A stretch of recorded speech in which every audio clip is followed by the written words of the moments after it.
take me back to Monday night. That was in the middle. We had 2 teens shot on Sunday, less than 7 hours after another 3rd teen had been shot and killed on Alston Avenue on Monday. You're sitting there at the city council meeting and you had some strong words for your colleagues and the community. Walk me through your message in that moment. Well, one, I was exhausted because I could not sleep. I couldn't sleep because people are dying. And I know there's, whatever causes that there are, I know there's some response and retaliation and, whatever it is. I haven't seen the investigation, but I was tired, and I woke up that morning, Monday morning, to all of these messages of, the mayor isn't doing enough. He's not doing anything. And it's all on social media, which social media can be very misleading. And throughout the day, I'm thinking like, wait a minute, we had resources. We had opportunities to do something. And whenever there is an opportunity to do something, we have community members that come, about 10 of them. They'll come to City Hall and they fight us on every bit of it tooth and nail. And my colleagues compel. They follow suit and they voted down. ShotSpotter was, the study wasn't compelling enough. Real-time crime center. We are definitely not going to support this. We don't want to over-police and surveil and give information to ICE, and it's AI, and it's not even AI. So we're not only dealing with misinformation, we're dealing with disinformation. Bull City United was discontinued, and I couldn't even, as the mayor, tell you why right now. And so I have been fed up, which is why I've pulled together this comprehensive, collaborative effort that's going to be community-driven. If folks have so much to say, then bring your contributions to the table, and let's build a framework around that. But that's later on down the road. We're starting now, but it's later on down the road. But I've lost my patience. I've lost my patience of hearing from folks say, oh, I'm not doing enough. Show me someone else who's trying to raise $1 million to invest directly into our kids. Show me someone else who has literally a 100% voting record to support the things that will curb violence. We have to be, yes, reactionary. We have to be proactive as well. And if we're going to shoot down anything that involves the police, then we're not serious about keeping people safe. And if I have to deal with another white person coming in my office telling me that we don't need to over-police the Black and brown community without speaking to the people who live in that community, I'm going to lose my mind, because that's what's happening. There are organizations that are Black-led, that are white in body, and yes, it is broken down into racial dynamics because we utilize the words of Black and brown when those are the people that are living in this on a daily basis. So you can bring that to me all you want, but go and talk to the mother that's lost their child. I sit on their couches, I speak with them. Go talk to the people, the neighbors who hear the gunshots, and every night they have to duck. Because what I get on my phone is who was shot and killed or who was shot underage.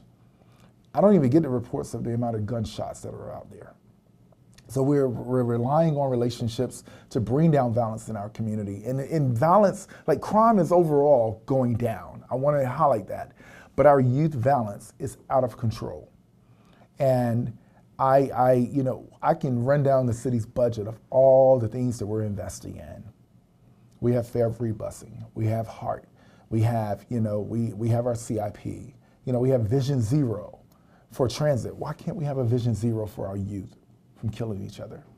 Why don't we have more youth centers downtown? We don't even have a freaking grocery store downtown. Why don't we have more jobs for them downtown?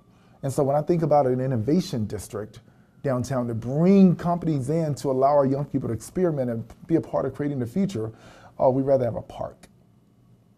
So I'm done being patient. I'm done being nice. I'm not bending on this. My goal is to save lives, and it's more than lip service with me. The Bull City Future Fund is there for everybody to play a part in. You can donate or shut up. Get involved in saving a child's life or shut up. Do not come to me saying, oh, the mayor's not acknowledging my work. I'm not. I can't acknowledge every single person that's doing everything in the city, but you shouldn't be doing it for my acknowledgement. You should be doing it to make sure that these kids are safe in this community. So our priorities are out of line. I see the messages online. I'm going to challenge the mayor is calling us out. No, I'm not calling you out. If you're not an activist that's coming up to fight everything that we're trying to do, I'm not even thinking about you. I'm thinking about the people who are fighting us on everything that we try to get through. And then the council compels. They follow suit. So look at my voting record. I can tell you what I voted for. And my values are reflecting my actions. I cannot answer for anyone else when it comes to safety in the city. And we're going to talk about long-term in a moment, but short-term, what is being done in Durham right now on the issue of crime? So I'm fielding a lot of calls. Of course, since all of these shootings happened, I know I've received over 300 calls. Over 300 calls. Everyone has an idea. Hey man, I want to meet with you. I need to sit down and talk with you because I'm saving youth in this community. It's a lot of that. Like everyone, and I appreciate it because everyone wants to do something that calls me. I know they want to do something. My job is to create capacity for them to do it. But I can't meet with everybody. I can't take 200 meetings in a matter of 3 days. So what I would say to everyone, if you have an idea, go do it. Don't come to the city for funding yet because we operate on a fiscal year. But I say to our corporate community, find a nonprofit and invest in them. Or invest in the Bull City Future Fund so we can disperse this money out to the organizations that are needing to do it to save these kids' lives. So in the short term, I am working on pulling together an emergency task force that could help mitigate the engagement of nonprofits that are in our community. If you have an organization where you're working with youth, I want you to be able to, I want that task force to work with you on implementing it. Maybe we can provide some resources, maybe we can help, raise more money to help fund it, so that you can get activities done for the kids. But I'm only one person. And many of the phone calls that I'm getting, they're 18 years too late. That's just the reality.